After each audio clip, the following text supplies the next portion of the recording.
et messieurs, ladies and gentlemen, set to make her ring walk, faisant son entrée vers le ring. Elle est invaincue, elle a un jab d'enfer et une vraie passion pour la boxe féminine. She is undefeated, she has a tremendous jab and a true passion for women's boxing. Veuillez accueillir la terreur rimouskoise. Let's welcome the terror of Rimouski, Marie-Ève Albert!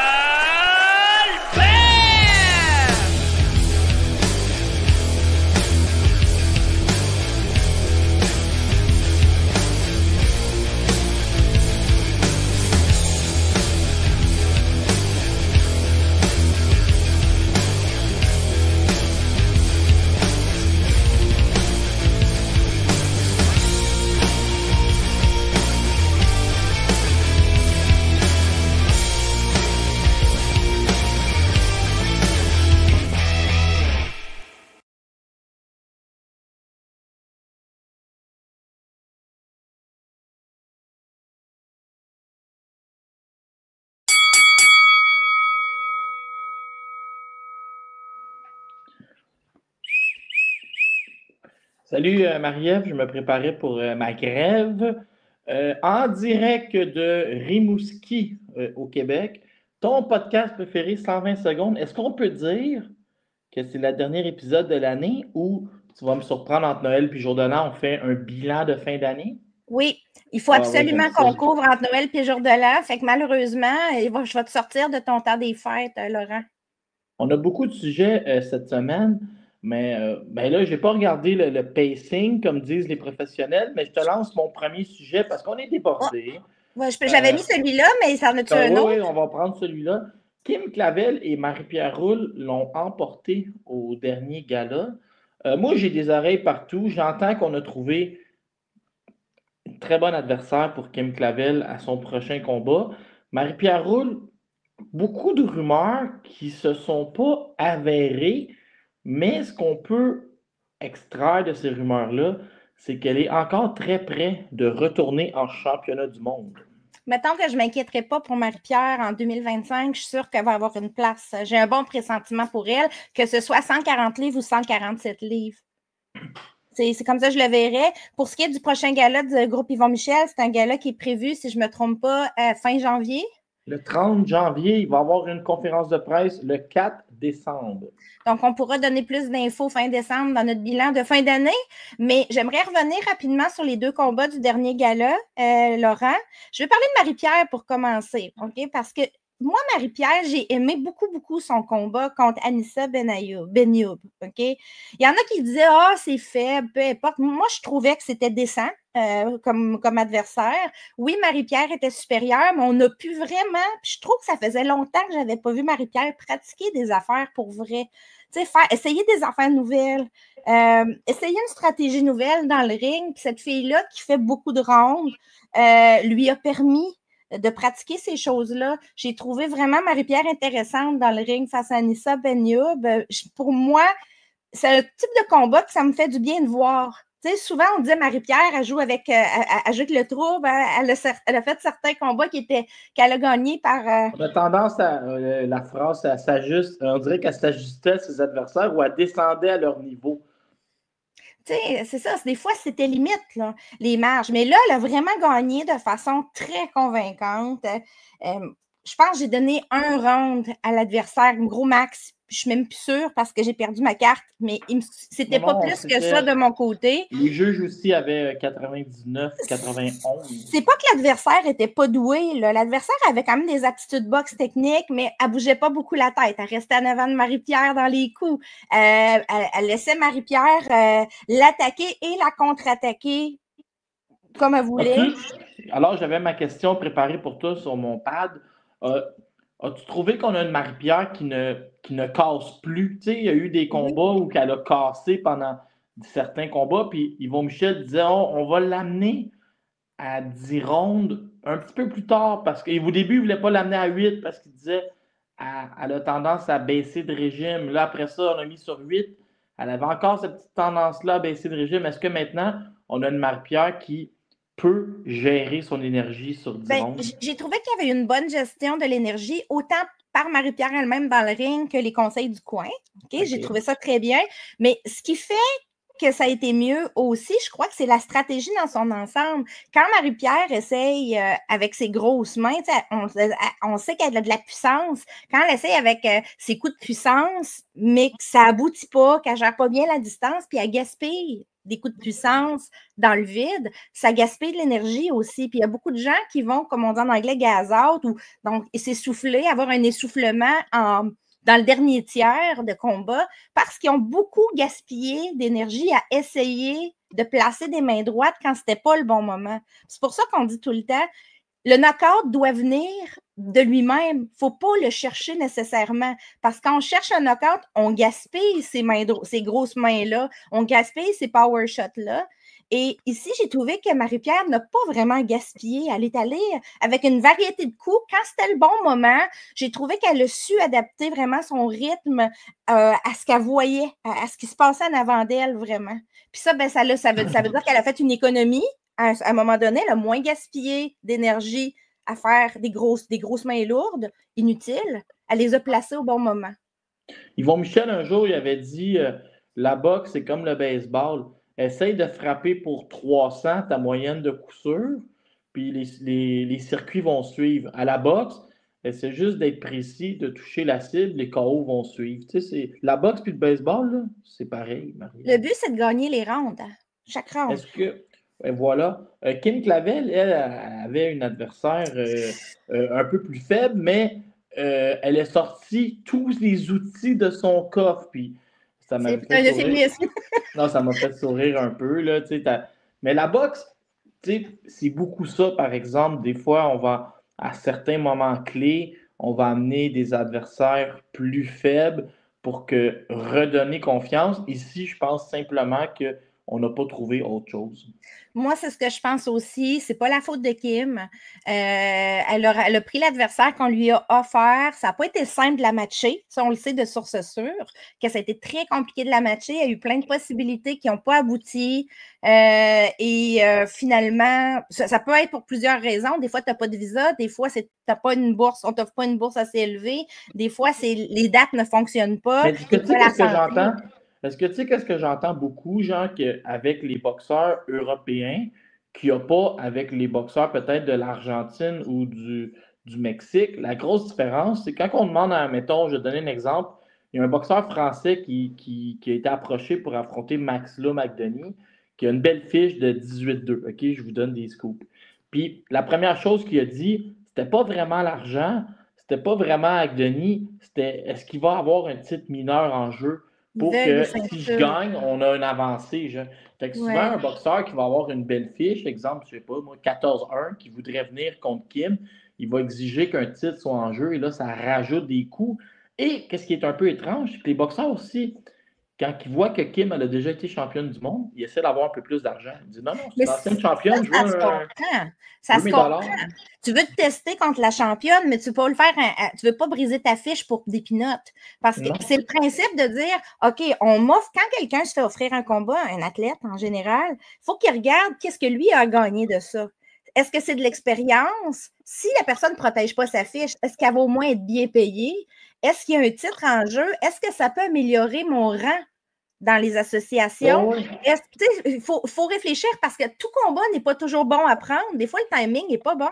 Ça serait bon dans 2 ans, mais ça ne sera pas bon là. Puis il y a aussi le délai. Il y a eu des boxeurs qui ont été approchés pour Kim. Puis il y en a qui ont simplement dit, moi, je prends des camps d'entraînement complets. C'est pas tout le monde qui a dit oui le mercredi pour venir le vendredi. Ça se comprend, c'est une question des fois de santé physique aussi. On ne connaît pas le boxeur, qu'est-ce que lui a besoin pour être 100% en état de boxer. C'est un sport difficile, les sports de combat, là, en général. C'est pas, on ne parle pas du basketball. Là. Je vais te poser la question tout de suite, mais ce qu'on pourrait faire, c'est je vais poser la question, mais garde ta réponse pour tantôt parce que c'est des sujets qui vont s'entremêler. Kim Clavel, on lui cherche clairement qu'on combat de championnat du monde, soit à 105 ou 108. Oui. Et là, les options, mettons qu'il y avait, on va dire, il y a 8 titres, là, 2 fois 4. Et là, on voit les options qui commencent à s'en aller. Puis là, peut-être, si tu veux, tu peux répondre tout de suite ou tantôt, mais on peut peut-être parler tantôt des options qui s'en vont tranquillement. On va répondre juste après. Je vais revenir sur le combat avant parce qu'il y a une chose que moi, je n'ai pas trouvé correcte dans ce combat-là. Bon, Kim a été supérieure partout. C'était évident. Les Mexicaines ne se font pas knocker facilement et n'abandonnent pratiquement jamais. OK? Mais j'ai trouvé qu'à partir du milieu de combat, même un peu avant, c'était rendu beaucoup de coups inutiles avec pratiquement 0 attaque. L'adversaire, je ne sais pas si tu te rappelles, elle a vraiment stagné à un moment donné, puis elle a passé son temps à reculer puis à se défendre. Elle lançait pratiquement rien, une coupe de main. C'est la reproche que j'avais quand je m'obstinais avec le matchmaker. La fille a perdu 34 rondes de suite avant de venir ici. C'était évident pour elle que sa victoire morale, c'était de rester debout jusqu'à la fin et qu'elle n'allait pas risquer d'échanger pour avoir des contre-attaques. Fait que on pouvait dire à l'avance que ça allait finir 190. Moi, j'ai trouvé que le coin de la boxeuse ne l'a pas protégée parce qu'à un moment donné, tu sais, quand quelqu'un perd 34 rounds de suite, ça veut dire qu'elle a reçu beaucoup de coups aussi. Puis la personne est en fin de carrière. On s'entend que c'est pas une petite jeunesse de 20 ans qui est en début puis qui dit « moi, j'y vais, puis j'ai pas eu de commotion, j'ai pas eu… » Tu sais, on parle de quelqu'un qui a ralenti. C'est plus la même fille qui a 10 ans, là, cette fille-là, Mayela Perez. J'ai trouvé qu'elle n'a pas été protégée par personne dans ce combat-là parce que non, elle n'allait pas aller au tapis, probablement pas. En tout cas, c'est pas son regarde son pedigree, elle n'est pas allée souvent. C'est quelqu'un qui est dur, qui est durable. Ça reste une Mexicaine, donc qui avance puis qui endure les coups qu'elle reçoit. Mais Kim l'a pris solidement. C'était des coups très lourds de la part de Kim. C'était des combines, c'était pas des combines à 1 ou 2 coups, à 2 coups, 3 coups. C'était du 5 coups des fois. J'ai pas aimé le fait que son coin la protège pas. J'ai trouvé ça dommage. Mais Marie, tu vas trouver que c'est un cliché, puis les gens à la maison vont trouver que je fais de l'eau de rose, là, mais Mayela Perez, rester debout face à une ancienne championne du monde, il va probablement lui donner 1 ou 2 autres combats contre des prospects de la division. Et ça fait la différence, elle, entre nourrir sa famille ou pas, tu sais, de ces combats-là. C'est malheureux, mais c'est ça la vérité. C'est exactement ça, mais il faut quand même se questionner sur le rôle des gens autour. Parce qu'un boxeur, lui, il a son orgueil, il a sa façon de voir les choses. C'est ça. Tu sais, on a notre façon de voir les choses en tant qu'athlète, mais les autres autour, médecins, arbitres, coins, c'est là pour te protéger contre toi-même un peu aussi. J'ai pas aimé du tout ce combat-là. J'ai adoré voir Kim pratiquer plein d'affaires, mais je suis pas mal sûre qu'elle a eu du meilleur sparring au gym. Qu'est-ce qui s'est passé cette soirée-là? Parce qu'elle n'a pas reçu de coups, pratiquement pas. Il y a eu quelques tentatives qui n'étaient pas très dangereuses. Je trouve ça dommage parce que Kim mérite mieux que ça. Moi, c'est comme ça que je veux l'amener. C'est 0 sa faute, mais Kim mérite mieux que ça. Rendue où elle est, avec les buts qu'elle a, parce qu'on connaît ses buts, puis on peut en parler, là, justement, tu voulais qu'on en parle un petit peu. Je ne sais pas si on peut faire un encore international dans notre Non, mais je trouve que c'est lié. C'est pour ça que je l'ai mis comme deuxième sujet. On a appris que Jessica Neri-Plata était enceinte et du coup, comme diraient mes amis français, elle a abandonné ses 2 titres. Elle a appelé elle-même, elle a pris son téléphone, puis elle a appelé la WBA et la WBC pour dire qu'elle quittait temporairement la boxe. C'est pas définitif, c'est temporaire selon ses dires. Ça veut dire que ça va être 1 an ou 2, tout dépendamment comment se passe sa grossesse et son congé de maternité. C'est pas tout d'accoucher, il faut revenir après à ce qu'on appelle la game shape. Puis Jessica Neri-Plata est une femme d'affaires aussi, elle a un commerce. Fait que, je veux juste faire l'introduction, puis après ça, je te donne tout le sujet. OK? Il faut comprendre que Kim, elle court après une ceinture à 105 ou 108 livres. On a ouvert toutes les options. Sénésia Estrada a abandonné tous les titres à 105 livres et a pris sa retraite. Et Jessica Neri-Plata, elle avait un titre plus la IBO, si ma mémoire est bonne, la WBA. Et là, quitte la boxe aussi. Donc, ça mettait, entre guillemets, 5 titres sur la table, mais les promoteurs sont vraiment arrivés à piger. À 105 livres, ça s'est fait. C'est moi, ça s'est fait vite quand même. Là. Il y a déjà clairement, il y a des gens qui savaient avant que ça soit vacant. Là. Il y a des gens qui ont été avisés avant que ça soit vacant. Bon, Il y a eu du favoritisme. On va le dire, il y a eu du favoritisme. Est-ce que tu trouves que c'est du favoritisme ou de l'opportunisme? Si moi, j'ai un combat, mettons, avec Yokasta Valley qui est déjà signé, qui est une ancienne championne du monde, c'est sûr que je fais un téléphone. Là, mais ça, le combat de Yokasta Valley me dérange moins. Ils ont pris entente avec la championne intérim à 105 livres, la WBC, pour qu'elle soit l'un des prochains combats. Ça s'est fait dans les... La WBC a voté 2 tiers, 1 tiers pour laisser Yokasta Valley bypasser la championne intérim à 105, faire son combat contre une fille X, puis la championne intérim qui est japonaise aura sa chance contre Yokasta après. Ça, je peux vivre avec. On a Sarah Borman qui, elle, a vu les titres de Yokasta, de Seniesa Estrada devenir vacants, puis elle, Sarah Borman, depuis son combat contre Plata l'année passée, elle a commencé à descendre. Tout de suite, elle a saisi l'occasion de descendre. Donc, elle a fait un combat à 105 livres déjà et ça a dû être probablement plus simple pour elle d'aller piger. Elle a quand même un certain budget chez elle en Allemagne pour amener un titre. Donc, il y aura un titre qu'elle a... Elle avait amené Plata en Allemagne. Oui. Mais par exemple, elle est compétente, Sarah Borman, elle méritait probablement d'avoir une chance à un des Elle est aussi compétente que Kim. Si on regarde dans les rangs, c'est à peu près dans la même gamme, le top 5. Là. Donc, il n'y a pas d'enjeu de ce côté-là. Là où moi, j'ai griché des dents un petit peu, j'ai griché des dents, whatever. C'est Yenesia? Yesenia Gomez contre Lourdes Juarez. Pour les gens à la maison, qui est la fille que Kim a battue pour devenir championne du monde. Oui. Yesenia Gomez, classée 4e à la WBC, qui a perdu son dernier combat, by the way. On en avait parlé sur ce podcast. J'avais dit, prends ta retraite, OK? Parce que c'était vraiment un horrible combat que j'avais regardé.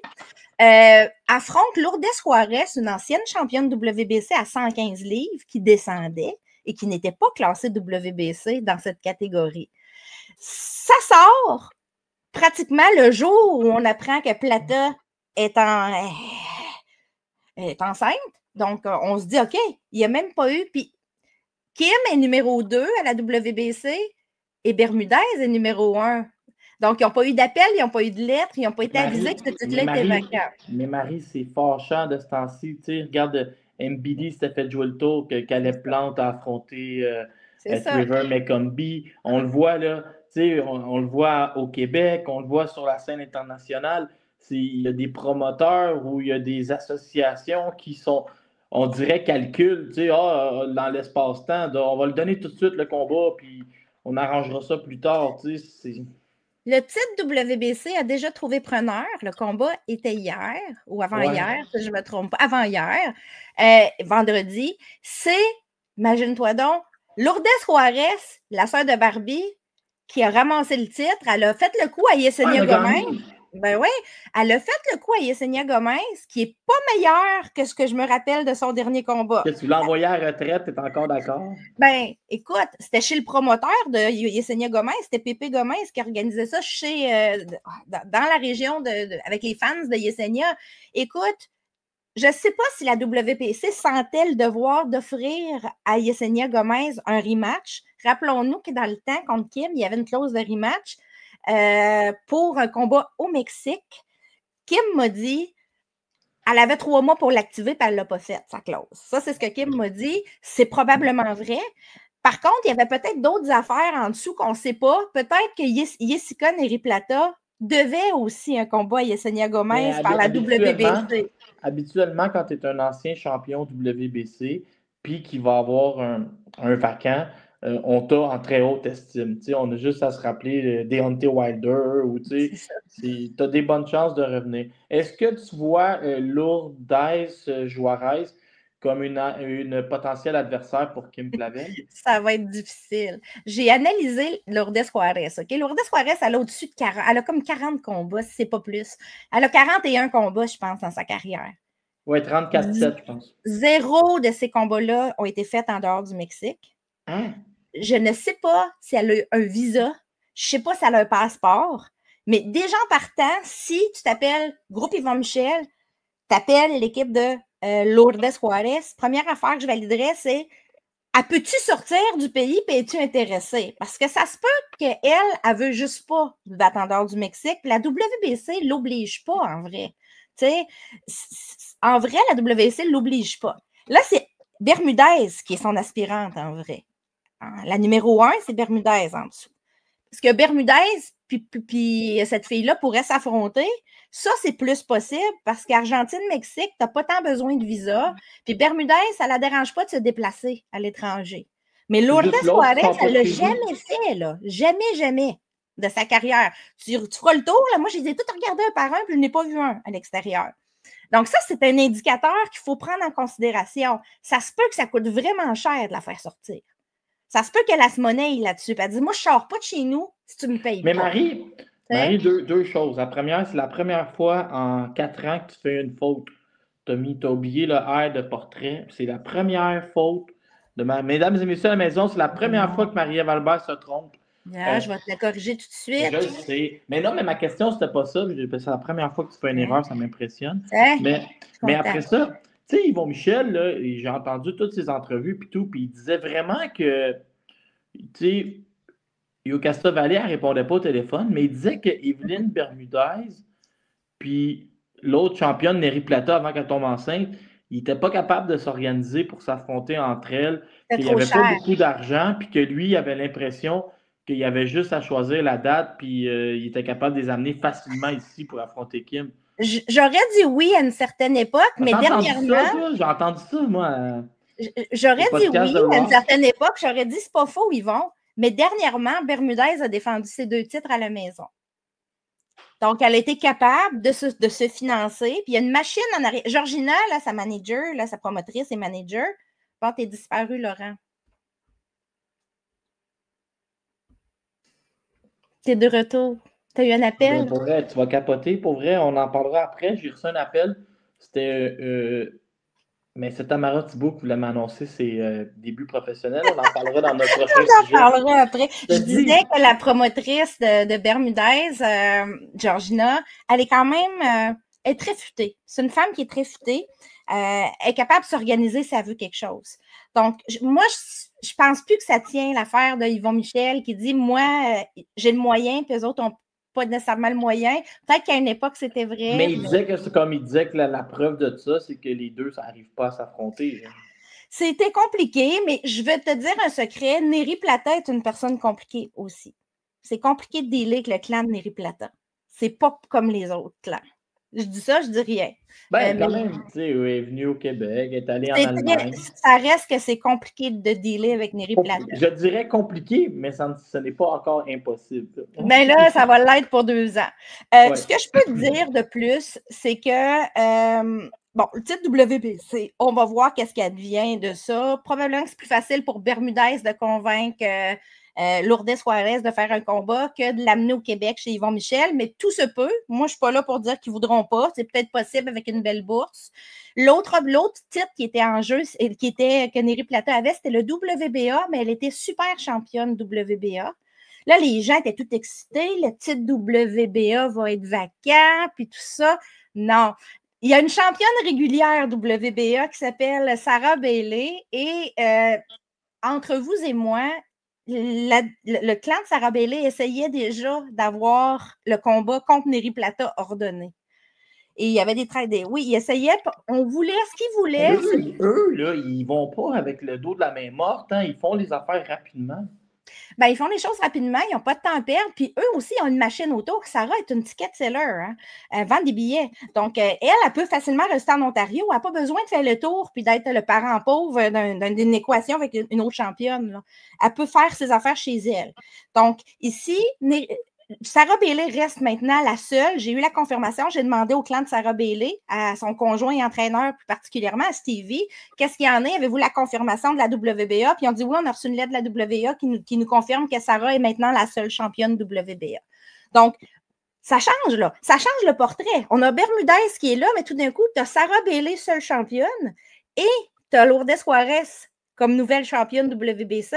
C'est ces filles-là qui vont vouloir se battre entre elles pour un j'ai le droit de dire, on dirait que tout le monde s'est organisé, puis que là, Kim va arriver Il y avait 8 morceaux de gâteau, elle va arriver à 9e pour le dessert. Ben, il reste des places à 105 livres. Là, il y a juste 2 titres que j'ai entendu parler qui allaient être probablement en jeu. Il reste peut-être des places à 105 livres. Il reste peut-être des combats pour devenir aspirant obligatoire.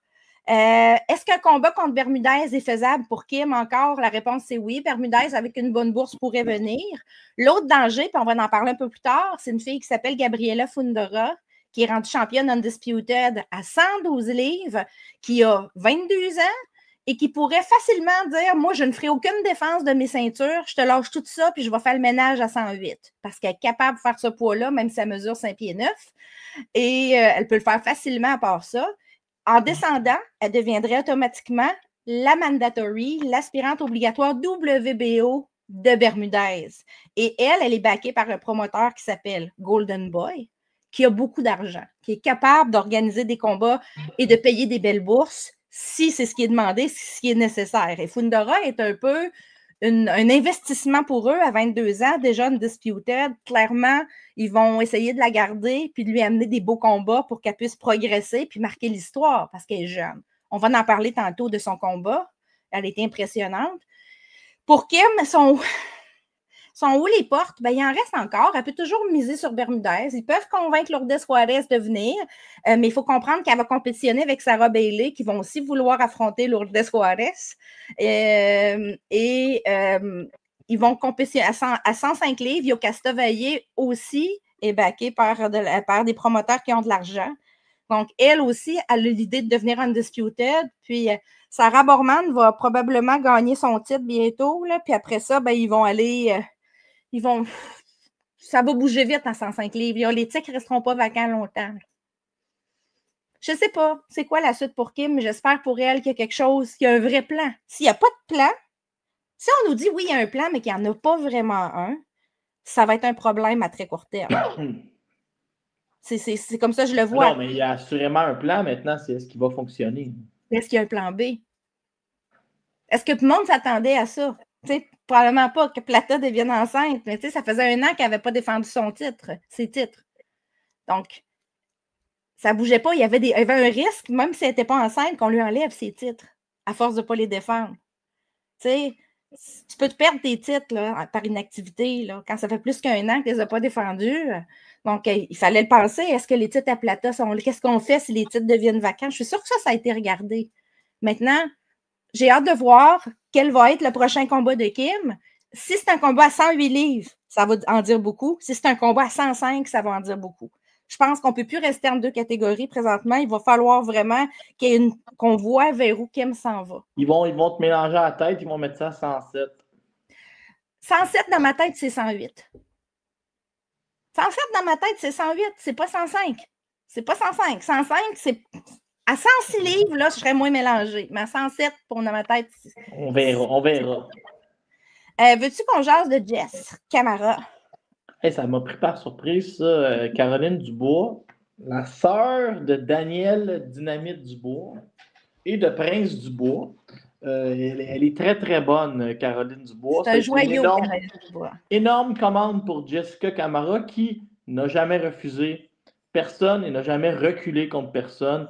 Jessica Camara, c'est quand même la Road Warrior par excellence.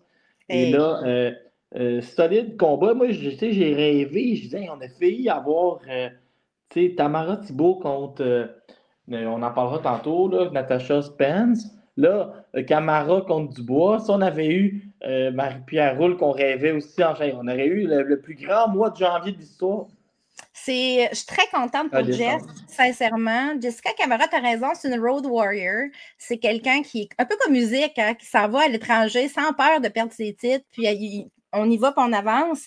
Elle a affronté quoi? Mélissa Saint-Ville, Heather Hardy à l'étranger, Yoon Mi-cha et Kelly Reeves. Tu sais, Dubois, pour elle, c'est pas... pour elle, Dubois, c'est un gros défi, mais ça reste un défi. T'sais, ça reste un défi comme d'autres défis, comme elle a eu d'autres défis. Moi, ma question, on sait que présentement, Jessica Camara est championne WBA Gold. Caroline Dubois est WBC intérimaire et aussi IBO. Est-ce qu'on pourrait, Laurent, à ton avis, là, janvier, c'est encore pas, c'est pas tout de suite, là. Est-ce que Cathy Taylor pourrait laisser ses titres WBC, WBA à 135 livres? Parce que là, elle a encore ces Je deux-là. sais pas, mais des fois, il y a des boxeurs qui vont étirer ça. Genre, je pense que c'est Clarissa Shields qui avait étiré ça au lieu de relâcher les titres. Des fois, on en a qui vont rapidement relâcher, puis il y en a qui vont attendre 3 lettres, tu sais, comme c'est qui l'autre fois qui avait fait ça? Tyson Fury, c'était 1 lettre, 2 lettres, 3 lettres. Fait que je peux pas prédire. Il y a 2 sortes de boxeurs, ceux qui abandonnent vite, puis ceux qui se gardent des portes ouvertes, on sait pas pourquoi. Pour l'instant, là, moi, je dis que c'est pour le WBA Gold, le WBC Intérim et l'IBO. Mais je ne serais pas surprise. Je suis pas parce que, tu sais, Cathy Taylor n'a pas défendu ses titres à 135 livres depuis mai 2022. C'était contre Amanda Serrano sur le premier combat. Ils enlèveront pas. Non, ils n'enlèveront pas, mais ben, l'IBF l'a fait. L'IBF l'a fait, il a enlevé, puis il l'a remis en jeu, puis la WBO l'a fait. C'est juste que la WBA et la WBC, c'est toujours plus compliqué avec eux autres. Pour ces affaires-là, ils sont moins rapides. Ils n'ont pas de scrupules. Ils sont moins rapides. Mais c'est quand même possible, parce que Cathy Taylor, ses combats payants à elle, on va en parler aussi, elle a gagné son combat numéro 2 contre Amanda Serrano. Là où il y a le plus d'argent à faire pour elle, c'est probablement 140 livres encore, soit une trilogie contre Cameron ou une trilogie contre Taylor, ou peut-être même d'autres choses. C'est ça qui est payant pour elle à court terme.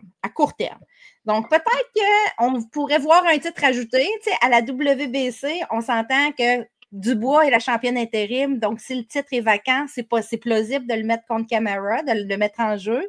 Puis, du côté de WBA, c'est Camara qui est l'aspirante obligatoire. Elle obtient le gold, puis elle est classée numéro 1. Donc, là encore, si les deux titres sont disponibles, on pourrait aller d'un bord, de l'autre, ou même les deux, et les mettre en jeu parce que les deux adversaires sont compatibles avec un combat pour 2 titres. Donc, il va falloir surveiller ça. Le combat est prévu, si je ne me trompe pas, le 11 janvier. On a le temps encore. Il y a le temps encore de se rajouter des titres ou que ça soit modifié pour devenir un championnat régulier. Là. Mais énorme combat, par exemple. C'est énorme. Là. Ça, c'est. Des fois, on n'entend pas parler de rien. Hein, puis là, on se lève un matin. Moi, j'étais surpris. J'étais tellement tombé en bas de ma chaise. Caroline Dubois, là, pour ceux qui la connaissent moins, là, oui, elle vient d'une famille de boxeurs. Tu l'as dit, ses 2 frères sont excellents aussi. Son père, toute la famille boxe. Un peu comme Gabriela Fundora, dont on va parler après. C'est des familles de boxeurs, mais c'est surtout une olympienne. C'est surtout une fille qui a un énorme coffre à outils. Elle a probablement... Elle maîtrise... Ce que j'aime de Caroline Dubois, un peu comme Fundora, ces 2 filles-là sont très jeunes. Ils n'ont pour à peu près 10 ans encore à être au top, là, à leur prime. Là. C'est le futur. Tu sais, quand on dit, là, il y a une nouvelle génération de boxeurs, puis on est là-dedans, là, les filles comme O'Shea Jones, comme Fundora, comme Caroline Dubois, c'est en plein ce type de filles-là. C'est des filles qui vont amener de la boxe excitante dans les prochaines années. C'est les filles qui vont reprendre les spots que les Cathy Taylor, que les Natasha Joanna s'occupaient, puis qui partent à la retraite, qui vont prendre le spotlight. C'est elles qui vont occuper l'esprit des gens en boxe féminine, qui vont faire les gros combats. Donc, pour Camara, c'est tout un défi, comme tu dis. On parle d'une fille qui a déjà énormément de bons combats pour une si courte carrière. Elle a affronté Mayra Moneo, qui était supposément une fille qui allait la chauffer un peu. Il n'y a pas longtemps, elle l'a dominée totalement. Moi, j'avais été traumatisée de voir comment elle avait dominé Moneo, une fille que je connais bien et que je connais sa boxe. Elle a affronté Magali Rodriguez, une cogneuse. Elle a affronté Yanina Lescano, qui a une boxe technique qui était bien classée. Tu sais, des défis, elle carbure à ça, Caroline Dubois. Puis elle s'en est pas cachée. Elle veut un titre, puis elle espère que Cathy Taylor va entendre le message, puis va finalement lâcher les titres. Elle considère que les titres sont pris en otage à 135, puis que ça empêche des gens qui ont envie de se battre pour eux de saisir l'opportunité. C'est une catégorie qui est riche à 135. Là, on se rappelle qu'il y a Terry Harper, Béatrice Ferreira, toutes ces filles-là qui sont là, Hélène Mécaled. Il y a beaucoup de bons combats possibles à 135 livres.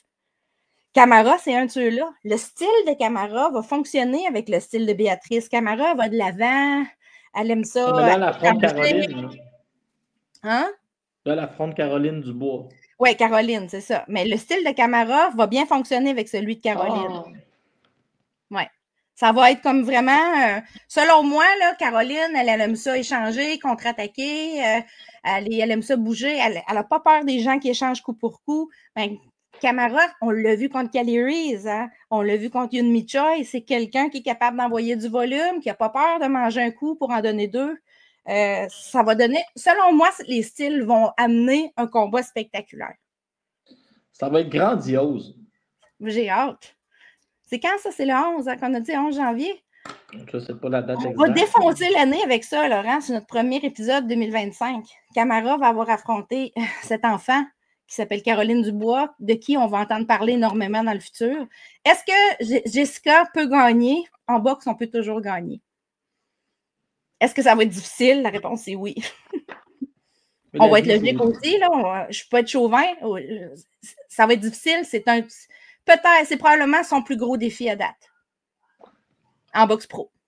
Oui, mais ça fait quelques fois quand même que elle va être négligée, puis elle va l'emporter. Tu sais, contre Heather Hardy, elle avait joué le tour.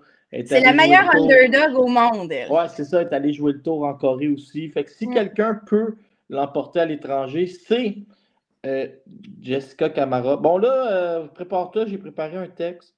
Vas-y. Pas un texte, là, mais en boxe féminine, moi, j'ai tendance à dire que ça prend 2 fois moins de combats qu'en boxe masculine pour aller en championnat du monde, parce que le bassin est plus petit. Le fameux bassin qu'on nous répétait tout le temps avec Marie-Ève Dicker, mais il y a juste 14 filles, fait qu'elle va affronter elle. Tu sais. Et là, Tamara Thibault, elle, va évoluer chez les 160 livres, si j'ai bien compris. Pour le moment, c'est ça. Une autre division, le bassin n'est pas nécessairement énorme, il est mieux qu'il était. Mais là, elle affronte Natasha Spence à son premier combat.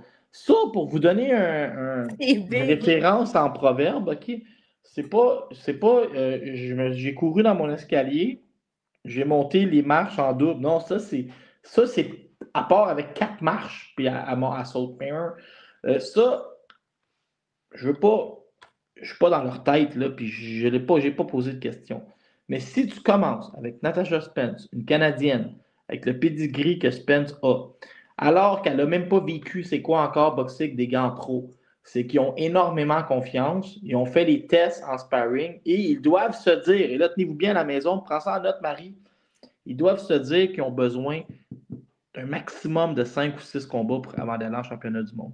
Parce que sinon, ce ne serait pas elle la première. C'est sûr, Laurent, qu'il y a un plan de caché en arrière de ça. Parce que d'une certaine manière, faire ses débuts pro pour commencer à commencer sur un 6 rounds, là, au Québec, ça ne serait pas possible. Commence contre une fille qui devrait être ta 8e ou ta 9e adversaire. C'est ça. Une fille que Shadia Green a affrontée juste avant son combat de championnat du monde, puis que Melinda Watpool a affronté 2 fois de suite pour se préparer à un championnat du monde. C'est ça que je voulais dire. C'est ça que je voulais dire, mais je m'étais retenu. C'est d'habitude, c'est l'étape avant le championnat du monde. Là, à part pro, pour contre elle. C'est un statement, c'est clair. Si elle gagne ça, ça va être un statement. Elle va faire sa révérence, puis elle va dire bonjour tout le monde. J'arrive en boxe pro. Je mesure 6 pieds, je suis gauchère, je suis bilingue. Attention, et je suis championne du monde amateur. Je suis aussi douée, parce que oui, tu as un beau pédigré amateur, elle a été championne du monde, elle a une bad luck aux derniers Olympiques, mais honnêtement, elle a tout ce qu'il faut pour me rentrer en boxe pro et être bonne en boxe pro. Là. Elle a tout ce qu'il faut, 6 pieds gauchère, juste ça en partant. Là, c'est, dans une catégorie, il n'y a pas beaucoup de monde, on peut te monter vite. J'oserais même rajouter le look, la personnalité. On dirait que tu ne peux pas te tromper. Moi, je suis terriblement hâte. Ça va être le 13 décembre. Ça va être sur DAZN. Si je ne me trompe pas, c'est dans le cadre, sais-tu, la WBA qui est en convention. En tout cas, c'est dans le cadre de la convention de la WBA, si je me trompe pas. C'est le lendemain de Caroline Vert? Oui. Caroline Vert va être, on en parle après, du combat de Caro. Elle va être sur DAZN, Caroline Vert le 12 et Tamara va être sur DAZN le 13 à Orlando. J'ai très hâte. Ça va être excitant. La catégorie des 160, tu l'as dit, c'est une catégorie que Shields monopolisait il n'y a pas si longtemps que ça avec tous les titres. Elle a commencé à les laisser vacants. On va voir des titres commencer à se faire... les titres commencent à être laissés vacants. Donc, on va voir des nouvelles championnes. C'est une catégorie, par contre, où il y a de plus en plus de filles à 154 et à 168. qui peuvent aller là, quand il y a des opportunités. Mettons de 154 jusqu'à 175, là, dans ces catégories-là, ça va bouger au gré des titres disponibles puis des opportunités. Je pensais que tu allais dire au gré du vent. Bon, au gré du vent. Si le vent souffle vers une catégorie, on va dire ça parce que les titres sont disponibles ou pourraient l'être, tu vas des filles qui vont monter. Pour les gens à la maison, et moi j'aime ça, te faire des chroniques pour les gens à la maison. Pour les gens à la maison, la question que vous vous posez, mais que vous ne pouvez pas nous écrire parce qu'on est enregistré avant, Tamara Thibault n'a pas signé avec Jake Paul Promotion, MVP. Pas encore, en tout cas. Elle fait ses débuts professionnels avec Jake Paul et tout est ouvert. Là. Après ça, ils vont négocier. Mais c'est certain, elle pourrait signer avec Jake Paul comme elle pourrait signer Kelly Hearn ou même avec Eye of the Tiger. On verra, mais même si on sait que c'est exclu, probablement. Je dis juste qu'elle est agent libre. C'est comme un joueur de hockey qui a 32 équipes, elle peut signer où elle veut. Mais le fait qu'elle affronte, qu'elle se batte sur la carte de Jake Paul, moi je dis, ça m'a quand même fait rêver. Je me dis, imagine Tamara Thibault contre Shadashia Green ou j'avais contre Franken Crew Desern. Là, je m'imaginais dans 5 ou 6 combats déjà, on risque d'avoir beaucoup de fun. Genre, pourquoi pas? Pourquoi Tamara Thibault ne deviendrait pas celle qui remplace Taylor puis Serrano dans les demi-finales des niaiseries à Jake Paul? Non, mais tu sais, Jake Paul met en vedette énormément ses sous-cartes. Lui, il fait les folies, puis en dessous, c'est tout sérieux. T'sais, honnêtement, c'est comme ça qu'il faut le voir. Quand Jake Paul fait un événement, si tu veux voir de la bonne boxe, regarde toute la sous-carte jusqu'à l'événement principal. Si tu ne veux pas voir Jake Paul, ferme-les, la TV. C'est pas grave, tu vas avoir vu de la bonne boxe. Donc, moi, je suis excitée pour Tamara. Maintenant, on va voir si parce qu'il y a des gens qui ont annoncé qu'elle avait signé une entente avec MVP. C'est pas vrai pour le moment. Ça ne veut pas dire que ça n'arrivera pas, mais pour l'instant, c'est pas le cas. C'est vraiment, comme tu dis, c'est des débuts pro.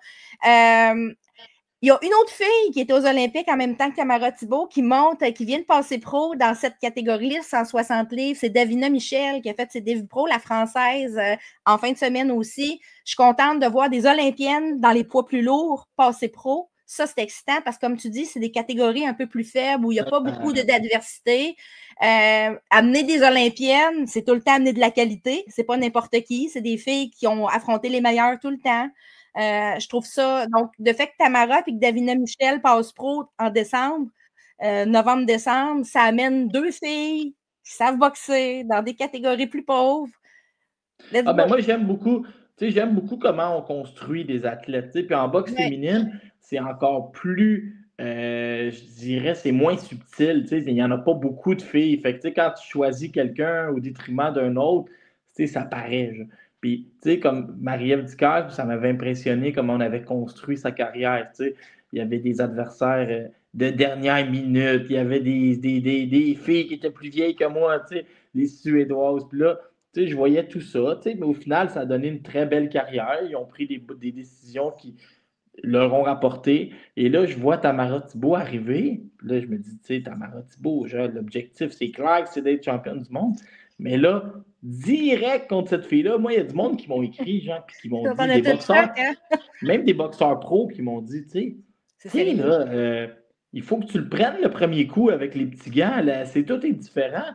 Puis là, Natasha Spence, on dirait que personne comprend, mais je te dis, probablement qu'ils ont fait du sparring puis ils ont leur réponse, eux, mais tout le monde est un peu sous le choc, mais tant mieux, ça va nous donner... l'équipe de Tamara Thibault est confortable avec ça, c'est ce qui a été proposé, c'est parce qu'il y a un plan en dessous. Comme je dis, c'est un statement. C'est évident que le plan, c'est le championnat du monde au 5e combat. Puis, c'est excitant parce que c'est notre Québécoise qui est là-dedans, il y a 2 mains dedans. C'est pas n'importe qui qu'on connaît pas, c'est notre Québécoise. Donc, ça va être tellement intéressant à suivre dans les prochaines années, tout son cheminement. On va lui souhaiter les meilleurs débuts pro au monde, écoute, qu'elle réussisse tout ça. Mais écoute, juste le fait que ça se passe comme ça, se passe sur 2 autres, ça se passe... Je vais rajouter une chose, puis c'est pas du tout une reproche. Là. Moi, c'est de la curiosité. Là. Le fait qu'elle choisisse de ne pas passer par le Québec pour faire sa carrière pro, ça, c'est quand même intéressant. Si elle obtient plein de gros combats puis qu'elle est avec Jake Paul, je vais applaudir. Moi, la dernière fois que j'ai vu un boxeur québécois ne pas choisir le Québec, c'est Michael Zouski. Dès qu'il y a eu une défaite, il a été complètement abandonné. Fait que ça aussi, c'est intéressant à suivre. Oui, je trippe, puis oui, on va... C'est intriguant. Ben, j'ai bien hâte, en tout cas. Un autre sujet local, on aime ça de beaucoup de choses. Des fois, il n'y en a pas, mais là, on en a. On est débordé. On a eu, moi, le cœur m'a fendu quand on a su que Leila Baudouin n'avait pas son combat au début novembre. Écoute, non, mais la déception. Je sais ce que tu as pensé, là, mais en même temps, ça ne peut pas marcher parce que, tu sais, Vert et Baudouin, présentement, ils se partagent le même entraîneur puis ils s'entraînent ensemble.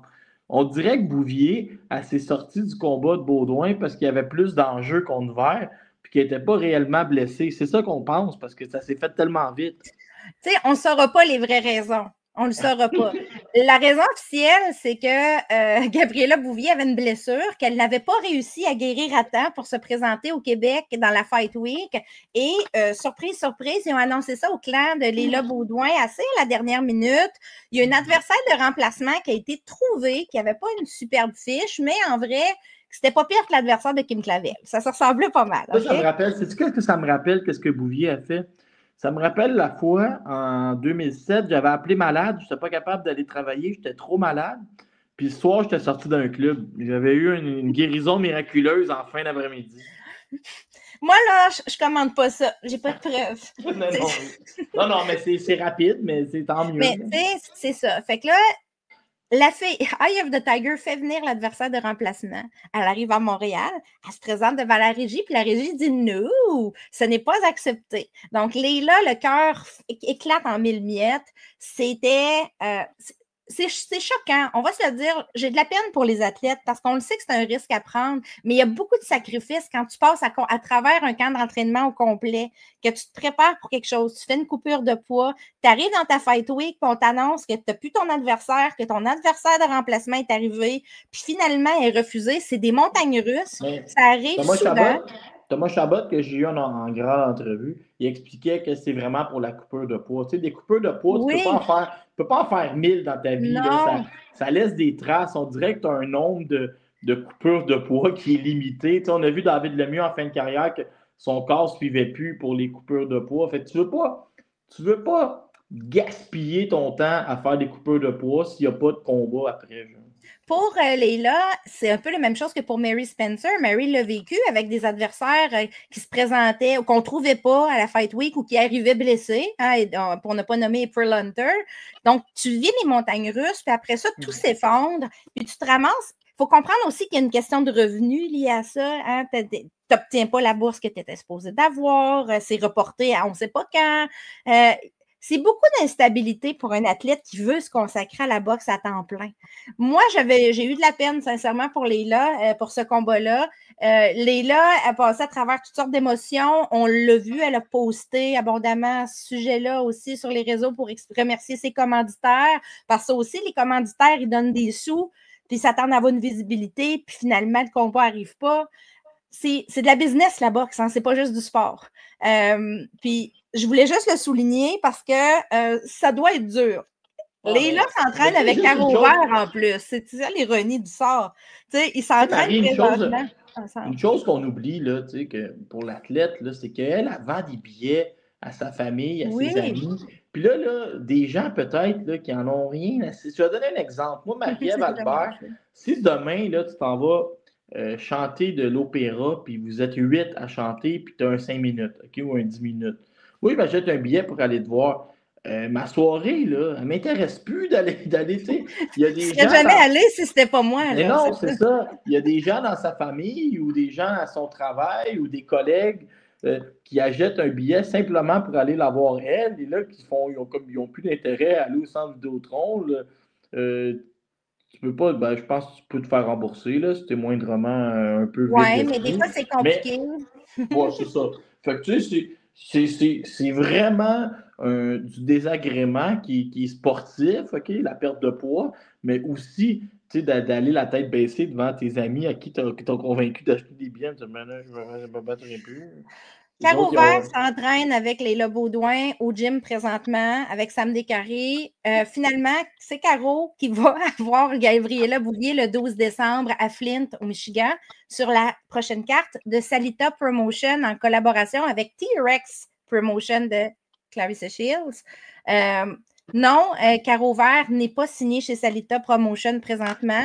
Mais oui, elle a pris un co-manager. Katia Banel a décidé de s'épauler de Marc Taffette, qui est le manager de Clarissa Shields, qui, elle, est signée Cessalita Promotion. Donc, il faut comprendre, il faut faire des équations ici, que la porte d'entrée existe, là, avec l'entourage actuel de Caroline Vert. Il y a une porte d'entrée qui est ouverte quand même chez Salita. Elle a pu avoir une place sur cette carte-là. Mais des fois, tu ne vas pas nécessairement signer, mais non. Ils vont aimer, il y a certains promoteurs où ils vont aimer avoir toujours, mettons, ils partent avec Caroline Vert en sous-carte. Tant qu'elle va gagner, ils vont aimer ça, la jumeler, mettons, Caroline Vert, quart de finale de nos galas, mettons. Puis là, ils vont on verra, tu sais. Moi, je ne sais pas qu'est-ce qui va devenir de la suite pour Caroline Vert, mais pour l'instant, elle se bat pour un titre, WBC international. La fille, Gabriella Bouvier, il faut faire attention à sa fiche, il ne faut pas juste regarder ses victoires, ses défaites. Elle est très compétitive. Elle est compétitive. Elle a 4 victoires en 5 combats, si je ne me trompe pas. Elle a déjà été championne du monde. C'est une fille qui a une boxe technique. C'est pas une fille, une power puncher, c'est une boxeuse technique. C'est un bon match, je pense, pour Caroline, pour se remettre bien positionné, pour se repositionner, mais c'est risqué. Mais il y a toujours un mais. Caroline Vert a perdu son dernier combat, mais elle a quand même 36 ans. C'est une Olympienne et c'est une fille qu'on était prêt à donner à Léla Baudouin, qui est à peu près de 10 ans sa cadette. Donc, il faut que tu battes cette fille-là. C'est ça. Et Caroline, elle a un travail à faire. Voilà. Caroline, elle a un travail à faire. On va regarder ça. Ça va être sur DAZN. Je suis très contente. On va pouvoir l'observer. Très intéressant. C'est une belle fin de semaine, ça. Oui, on va avoir du DAZN en masse. Ceux qui ont DAZN, là, ils vont pouvoir regarder Caro et Tamara la même fin de semaine. Pendant que toutes les autres filles du Québec vont être sur Ciné Cadeau à Télé-Québec, on va avoir Marie-Ève Albert sur DAZN. Moi, c'est ça que je vais être sur DAZN. On va parler de notre... Il y a deux... Mais attends, là, c'est moi qui fais tout le temps. Laisse-moi faire les préambules. Vas-y, fais-les. Il y a deux combats qui m'ont choqué, puis l'autre, OK, j'aimerais ça que l'autre combat, ce soit ton prochain sujet. Okay. Cathy Taylor a battu Serrano et il semblait avoir une unanimité que Serrano avait gagné. Elle a landé beaucoup plus de punch. C'était à bas le record de coups de poing landés dans une défaite. Là. Dans toutes les rondes, presque. Serrano semblait l'avoir emporté. Il y en a qui découpent ronde par ronde. Puis faites attention avec les coups landés, tu viens de tomber dans le piège, Poulain. Ça, on coupe ronde par ronde, on peut avoir Taylor gagnante. Mais il y a deux combats, moi, qui m'ont choqué. J'avais Serrano gagnante et, c'est ton prochain sujet, j'avais Femke Hermann 6-4. Fait que ça, c'était nos deux prochains sujets. OK, je te laisse aller. OK, on va être d'accord en plus. Taylor Serrano, je dis Taylor a fait le coup à Serrano parce que c'est encore un combat serré. C'est encore un combat serré, on va se le dire quand même. Oui, c'est vrai. Moi, j'avais l'impression que c'était moins serré que le premier combat en faveur de Serrano. Ça, c'était mon feeling à moi. Juste au premier, là, il fait mal. Les gens, tu sais, Taylor a un bon premier round, puis dès que Serrano lance un coup de puissance, puis elle vient de 14 livres de catégorie de moins. Tout de suite, Taylor est embarrassé par la puissance. Là. Moi, j'en reviens pas de la décision des juges. J'ai envie de casser des affaires chez nous. En même temps, je vais faire l'avocat du diable pareil. Là, quand je l'ai regardé de nouveau, le combat, puis j'ai encore Serrano gagnante, sauf que je peux voir pourquoi des gens ont Taylor gagnante. Sa contre-attaque était impeccable. Elle avait vraiment une belle contre-attaque. C'est sûr que là, il faut que tu te poses la question. Coup landé et tiré versus... Le record de I know. Versus contre-attaque efficace. Des fois, tu as moins de volume, moins de coups landés, mais tu as les coups d'impact. Tu as les coups landés puis tu as la puissance de ton bord. Tu as le record de coups landés puis tu as la puissance de ton bord. C'est ça que j'explique, que j'essayais d'expliquer à des gens, mais eux m'arrivaient avec cet argument-là. Puis je peux comprendre pourquoi il existe cet argument-là. Même si moi, je continue de penser que Serrano a vraiment bien fait. La blessure a eu aussi un certain impact. Il y a encore eu un coup de tête. Là, il y en a qui ont beaucoup porté l'attention sur le coup de tête parce que Cathy Taylor, ça lui arrive souvent. Il faut se rappeler le dernier combat contre Chantel Cameron. Il y avait aussi un coup de tête qui avait fendu le front de Cameron. Mais le segment a été bien. Le Cotman a fait un travail de roi dans le coin. Il a bien contrôlé le segment. Les gens qui disaient ça aurait dû être annulé le combat ou arrêté, ils ont préféré donner à Serrano une chance. C'est pas tout à fait vrai. Le sang coulait pas dans l'œil, la coupure était dans le bon sens. La gestion du sang a bien été faite. C'est sûr que on n'était pas loin de s'empirer un petit peu. Là, il y avait des risques d'arrêt. Mais moi, ce que j'ai vu, c'est pas la coupure n'a pas eu un impact majeur sur la performance. Marie, je vais te dire qu'est-ce qui m'a fâché. Okay? Vas-y. Si, là, Cathy Taylor, elle gagne, puis que là, elle se regarde dans le miroir, puis elle dit, bon, record de Koulende, Serrano, dans le fond, c'est ma meilleure amie. On a fait vendre. On a tellement bien fait pour l'exposure de la boxe. En garde de Paul et Tyson, il y a des rumeurs qu'il y avait. Au début, les chiffres de 50 millions de personnes ont été avancés. Maintenant, on parle de 60 millions de personnes qui auraient écouté Serrano contre Taylor. Ouais, moi, je te l'ai déjà raconté sur mon podcast, je te l'ai dit en personne.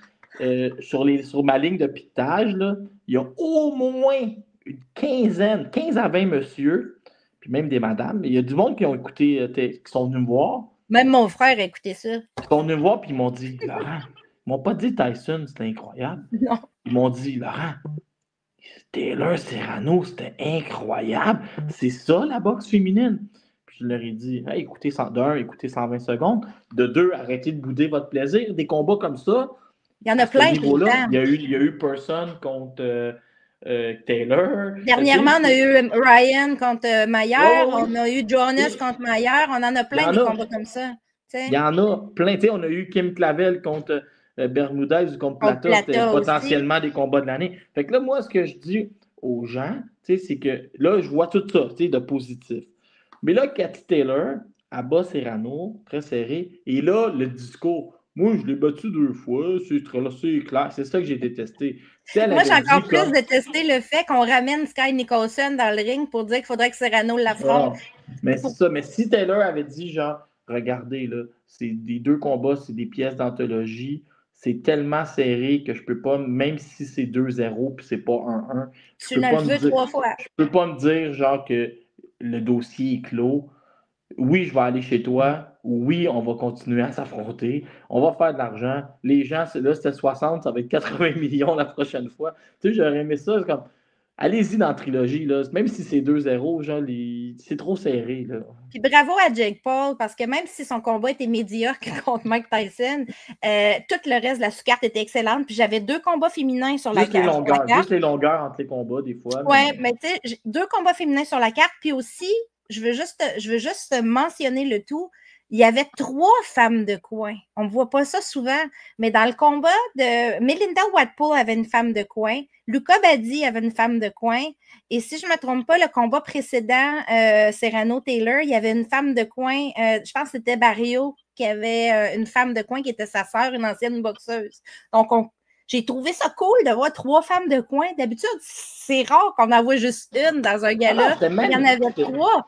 Écoute, j'étais très contente. Le combat de Watpool et Green a livré la marchandise. On en parlera rapidement aussi. Oui, non, je le sais, mais tu sais, pour la boxe féminine, c'était une soirée comme ultra positive, le gala Paul contre Tyson. Je te mets ton sujet, puis on va revenir sur un autre sujet après. O'Shea Jones brille. J'ai marqué brille. Je ne suis pas d'accord avec ce que j'ai écrit, mais... O'Shea Jones a très bien boxé, mais c'est que Femke Herman est super bonne. Tu sais, quand je te parle de très haut niveau, quand je te parle de très haut niveau de Serrano contre Taylor, c'était du très haut niveau. J'aimais beaucoup ce combat-là. J'étais triste pour Femke Hermans parce que Femke Hermans n'a pas de promoteur. Elle avait 2 titres à défendre, son IBO, son IBF. Donc, elle est obligée d'accepter d'être le côté B. Je ne sais pas si tu as remarqué, mais elle a été traitée en côté B de A à Z. Même dans son ring walk, elle est rentrée en premier. C'est elle la championne. Mais ça, juste arrêter. C'est toi qui es une future gérante. Là. Si là, ils t'appellent pour avoir un contrat, là, dans les choses que tu négocies, là, c'est moi qui rentre la 2e championne. Sinon, je m'en vais pas chez vous me battre à Atlanta. C'est ça, exact. Ça n'a pas de bon sens. Elle a accepté des conditions. Dans le fond, il y a des conditions qui n'ont pas été négociées à sa faveur. On va le dire en partant, c'était clair, rien qu'en voyant le contexte, la pesée, tout le kit, que c'était un côté B. mais c'était pas un côté B. Femke Hermans n'est pas un côté B. On peut penser qu'elle est un côté B quand elle affronte Clarissa Shields, mais elle n'est pas un côté B dans sa vie en général. On l'a vu contre Spencer deux fois. Dans le premier combat contre Spencer, on a fait l'erreur de la mettre dans le côté B, nous, dans la tête des gens, mais c'était une erreur. C'était une erreur. Elle a bien boxé. J'ai trouvé que c'est elle qui mettait le tempo. C'est elle qui était plus incisive, qui faisait le plus de dommages.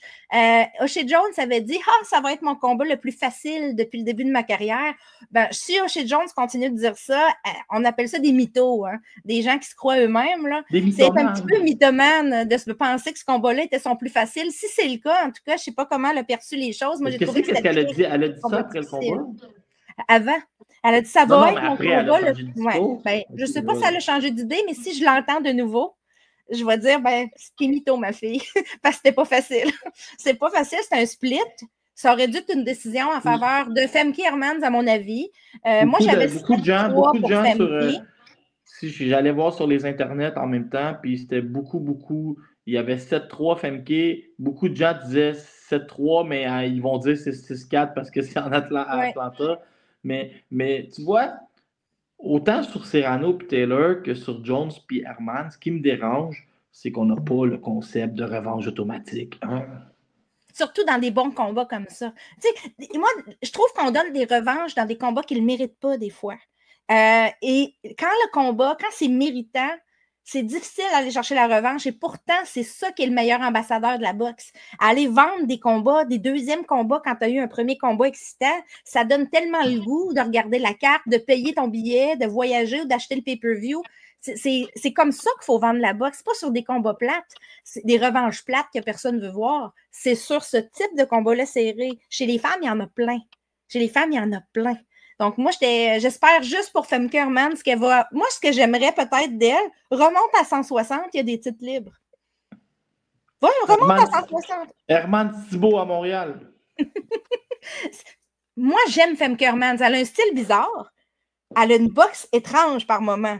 OK? Mais c'est efficace. C'est technique. Étrange, mais combien efficace? Tu sais? Efficace, technique. C'est difficile de boxer une fille comme elle. Son conditionnement physique est parfait, genre, pour quelqu'un qui est toujours à l'étranger. Oh, t'en as parlé tantôt, Gabrielle Fundora est devenue la plus jeune championne incontestée de tous les temps. Et en plus, tu sais, Fundora, tu l'as quasiment été, c'est pas sa gérante, mais tu l'as beaucoup poussé quand elle a passé pro. Moi, j'ai haï les Fundora parce qu'ils sont grands. Puis ils sont comme bizarres dans le ring, mais tu avais beaucoup poussé Fundora. Moi, je pensais que tu étais mêlée, mais finalement, tu as eu raison. Gabriela Fundora, c'est une de mes chouchous depuis toujours. De quand elle a passé pro, je la suivais déjà. J'ai été une des premières à lui donner une entrevue. Elle m'a donné une entrevue dans le fond. Mon podcast, je commençais à peine. J'avais même pas d'intro. J'étais tout croche sur Zoom. Puis, écoute, c'est une fille qui m'a parlé de son background, de son... Elle, comme Caroline Dubois, c'est une fille qui vient d'un milieu de boxe. Sa mère était boxeuse, puis elle allait au gym voir sa mère boxer quand elle était jeune. Son père est entraîneur de boxe. Ses frères et sœurs boxent. Tout le monde boxe dans la maison. Ils sont toutes faites sur un frame bizarre où ils mesurent toutes... c'est toutes des grandes perches pour un poids léger. Fundora, c'est une 112 livres, 5 pieds 9 et demi. Capable de faire 108 livres. Son frère, c'est 6 pieds 6 sur 154. Ben oui, c'est comme... Ces gens-là, si le métabolisme ralentit, ils sont jeunes là aussi. Hein. Si le métabolisme ralentit, là, puis ils commencent à prendre du poids, ils vont monter une catégorie après l'autre. Ils sont capables de monter facilement jusqu'à 154 livres pour Gabriela. Là. Michaela Mayer est 5 pieds 9. Est-ce que tu sais pourquoi Sébastien Fundora et Gabrielle Fundora se tiennent tout le temps par la main quand ils marchent? Non, dis-moi donc ça. Au cas où qu'ils ventent, ils vont s'envoler. La joke plate. Merci. Je veux juste dire de Gabriela Fundora qu'elle affrontait Alanis, Célestin Alanis, qui avait battu Marlene Esparza, qui avait 3 titres, en fait, puis Fundora en avait un. Je m'attendais à un combat serré parce qu'Alanis avait donné 2 combats intenses à Marlene Esparza. C'était des combats très serrés. C'était des excellents combats. De début à la fin, des 10 rounds complets avec beaucoup de coups de poing. Je m'attendais peut-être à voir Fundora avoir de la misère un peu plus avec le style d'Alanis, qui est compact, qui va de l'avant, puis tu sais, travail au corps, puis tout, puis ça a été totalement l'inverse. Elle a dominé Gabriela Fundora, Celesta Alanis. Elle l'a mis au plancher 2 fois au 7e round pour gagner par arrêt du coin. Donc, c'est un knockout par arrêt du coin de Alanis. C'était des knockdowns, les 2 étaient percutants, là, mais le knockout final, après les 4 fers en l'air, puis c'était très difficile de se relever, ça chancelait. C'était un beau knockout féminin. On n'en voit pas souvent des knockouts chez les femmes. Celui-là, c'en était un beau. Aussi beau que plein de knockouts chez les garçons. Ce que j'aime de Gabriela Fundora, c'est qu'à chaque fois qu'elle rentre dans le ring, elle nous montre une nouvelle affaire qu'elle a appris. Puis ça, je trouve ça génial parce qu'elle a 22 ans.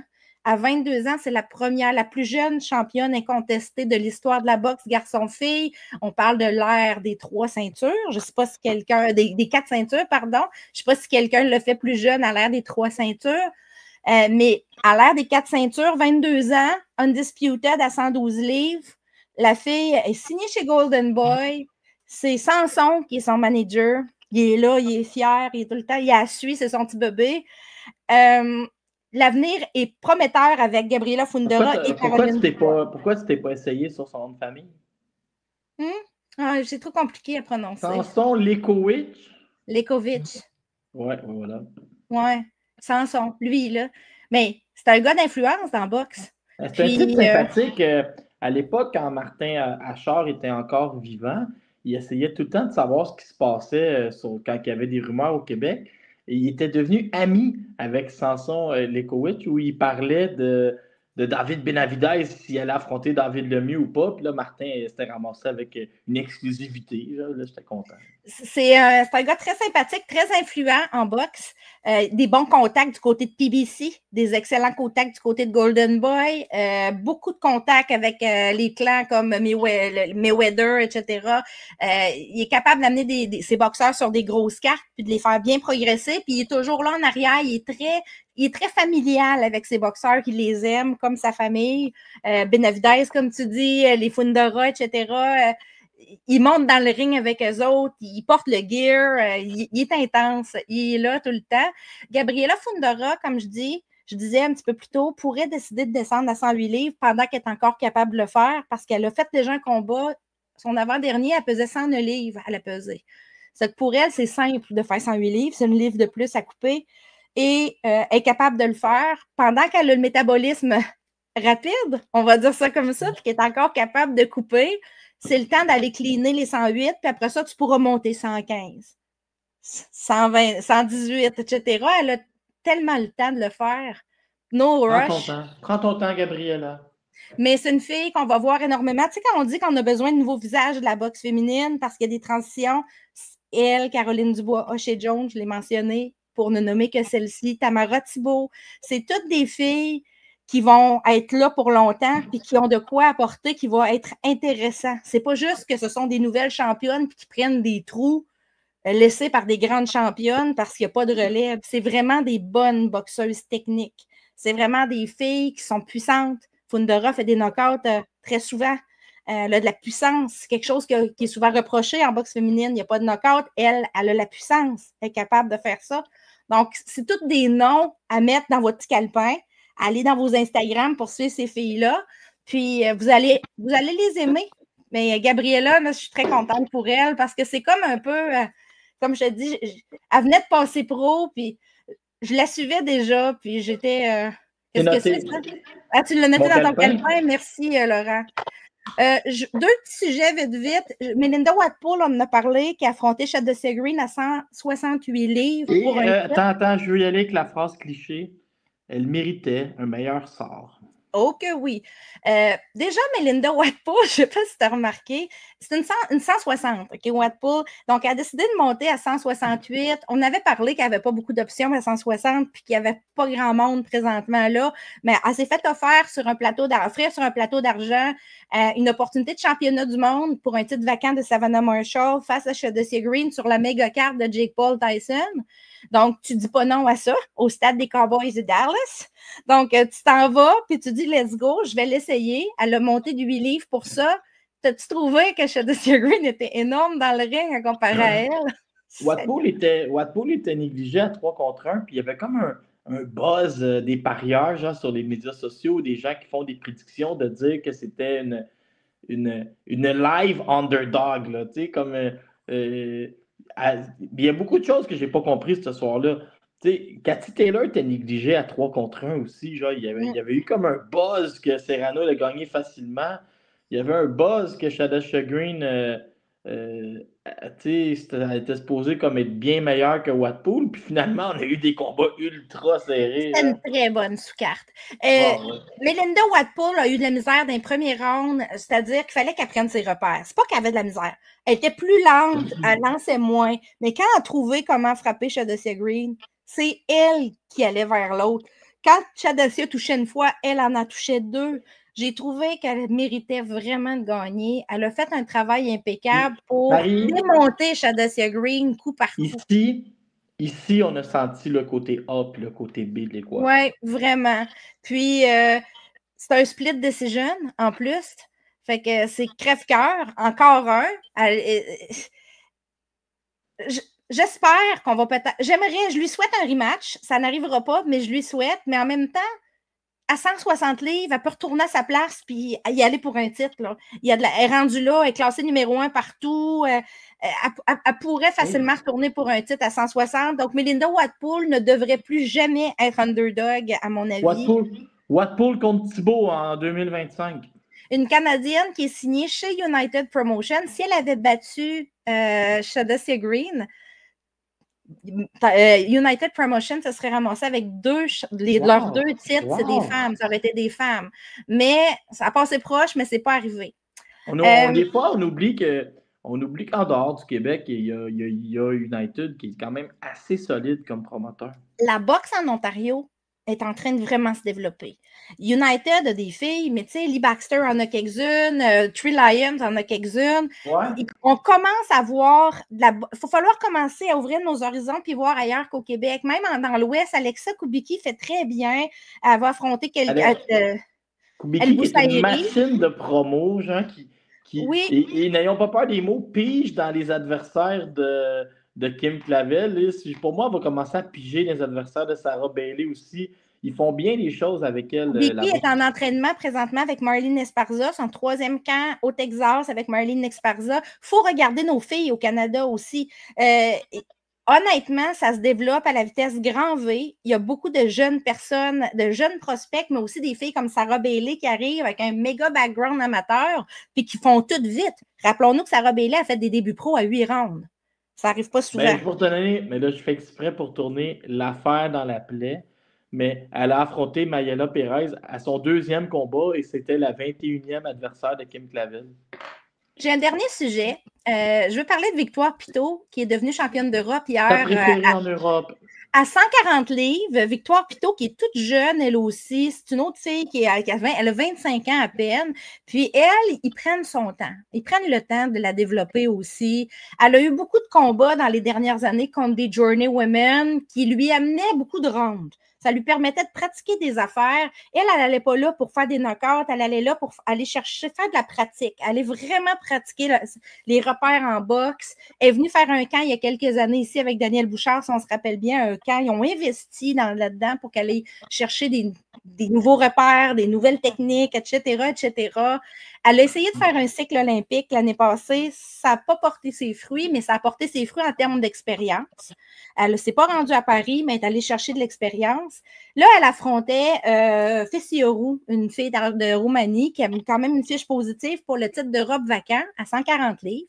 Donc, on voit qu'elle manque de catégorie. Elle a souvent été à 135, mais sa meilleure catégorie, à mon avis, c'est vraiment 140 livres, un peu comme Marie-Pierre Houle. Pourquoi j'ai mis ce sujet-là? C'est une décision unanime. Je ne veux pas revenir sur le combat. Je ne l'ai pas vu, je n'ai pas pu le voir, OK? Mais je veux féliciter les boxeurs français en général, les Françaises qui travaillent fort pour arriver à réaliser leur rêve de boxe. Parce qu'en France, c'est vraiment difficile d'être une boxeuse. Il y a des papas puis des entraîneurs qui tiennent à bout de bras des boxeurs pour organiser des galas locaux, payer des adversaires, payer des titres à force avec des commanditaires, des sponsors, vendre des billets dans des dépanneurs, dans des restaurants, dans des marchés pour remplir une salle. se battre avec des compagnies de streaming, il y en a plein. Des filles comme ça, il y en a plein. Il n'y avait pas un combat important entre David Papo et Josh Wagner qu'on n'était même pas capable d'écouter. Genre, il n'y avait pas eu de diffusion. Genre. C'est super difficile chez les hommes, c'est encore pire chez les femmes. La boxe n'est pas un bon endroit présentement en France et j'espère vraiment. Les boxeuses qui réussissent, là, ils ont travaillé fort. Tu sais, on parle de Victoire Pitot, c'en est une que son père organise des galas à bout de bras, puis il va cogner à la porte des sponsors, puis il fait du média social, puis il fait des entrevues pour aider la fille à progresser. Ségolène Lefebvre aussi, son entourage, toute sa famille l'appuie, son entraîneur qui a 1000 chapeaux, son entraîneur. Tous les chapeaux là, lui font. C'est pas compliqué pour organiser des galas qui fonctionnent. Puis c'est l'homme aux 1000 chapeaux. Payer des frais de sanction, c'est cher, là. T'sais, mais tout se fait localement. Rima y a dit aussi, c'est Estelle Mosley qui a eu un chapeau de promotrice pendant un bout pour faire la promotion. C'est quoi son nouveau rôle, là? Il n'y a pas de nouveau rôle encore. Ils sont en campagne électorale pour la Fédération française. Okay, donc, Estelle se retire de la boxe pro, puis elle essaye d'aller chercher un rôle. Elle voudrait être en charge de la fédération pour les changements, etc. Je la comprends parce qu'elle a l'envie des frustrations, puis elle en a vu du monde frustré aussi. Je veux juste. Dans le fond, c'est un peu comme la Ariane Fortin de la France. Oui, exactement. Est-ce qu'elle va gagner? Je ne sais pas. Mais il faut comprendre ici que ça se tient à bout de bras, la boxe en France présentement. Pourtant, ils ont des bons athlètes, mais les athlètes pourraient tellement mieux aller s'ils n'avaient pas à accepter toutes sortes de rôles, par exemple des côtés B quand ils pourraient être des côtés A. Je vais donner l'exemple de Maëlys Gangloff, qui a été pris pour accepter d'affronter Liana Cruz, dans le fond, aux États-Unis, puis a été vraiment carrément traitée comme un côté B quand elle avait le même manager que Liana Cruz. On t'amène parce qu'on veut, on veut ton ranking, dans le fond, on veut la notoriété qui vient pour te battre. Maëlys Gangloff s'est repris, elle est allée rechercher une victoire hier chez elle en France, puis on recommence. On continue. Vive la France! Ils gèrent leur carrière à bout de bras, ces gens-là, puis souvent, il y aurait une meilleure fiche s'il y avait un soutien dans la communauté. Parce que quand tu as un promoteur, mettons Léla Baudouin chez Eye of the Tiger, ils vont bâtir sa carrière en étapes pour l'amener à être bien listée dans les associations pour qu'elle puisse, après ça, avoir une opportunité. C'est comme ça qu'on veut la bâtir. Donc, on va lui faire choisir des combats pour la faire progresser, mais on va quand même protéger sa fiche. En France, les boxeurs ne protègent pas leur fiche nécessairement. C'est ça l'affaire. En effet, la grande différence entre avoir un promoteur et ne pas en avoir. C'est tout pour ce mois-ci, Laurent. Est-ce qu'il y a d'autres sujets que tu veux parler ou on se reparle fin décembre pour un... Moi, je suis en grève présentement. Oui, c'est ça. Moi, j'ai tout le temps un petit calepin puis des affaires que je surveille. Je me demande qu'est-ce qui s'en vient pour Marie Spencer, c'est certain, maintenant qu'elle est championne.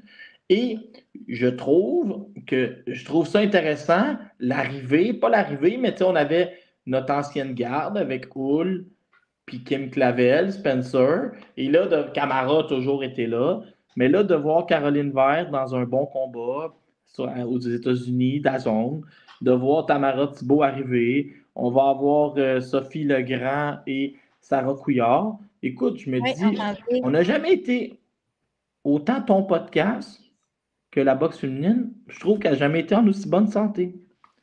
Bien, on va souhaiter que ça continue. Hein? On va le souhaiter. On va avoir beaucoup de beaux combats à venir en décembre à parler. Natasha Jonas va se battre en unification contre Ivana Bazine. Ça va avoir de l'impact sur un futur combat avec Lauren Price qui serait déjà signé, conditionnel aux victoires de décembre. On va parler de Caroline, de Tamara. On va revenir là-dessus. On va préparer la table pour 2025. Let's go. Let's go. On est prêt. On est prêt, comme on dit. Je te souhaite du bon piquetage. Merci.